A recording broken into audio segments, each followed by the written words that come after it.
ତ ଦେଖିବା ପୁଅକୁ ଆଈ କେମିତି ଖୁଆଉଛନ୍ତି।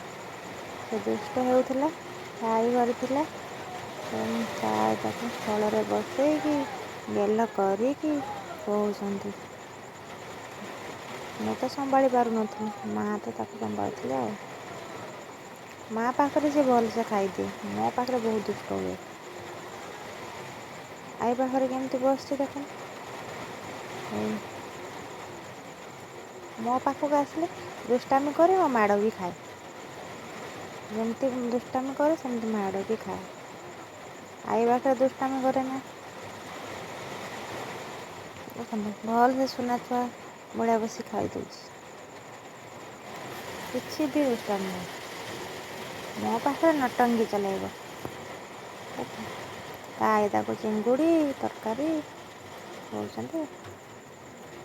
ଏ ଦେଖ ସେପଟକୁ ବେଳେ ପୁଣି ଅନଉଛି। ଦୁଷ୍ଟ ଛୁଆ ଟିକେ ଟିକେ ତ ବସିପାରିବନି ନା ଗୋଟେ ଜାଗାରେ।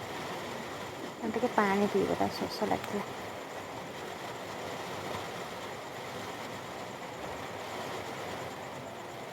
ପାଣି ପେଟ ପୋଡ଼ିଗଲା ବୋଧେ, ପାଣି ପିଇଦେଲା ବେଶିକି ପେଟ ପୋଡ଼ିଗଲା, ଆଉ ଖାଇବନି।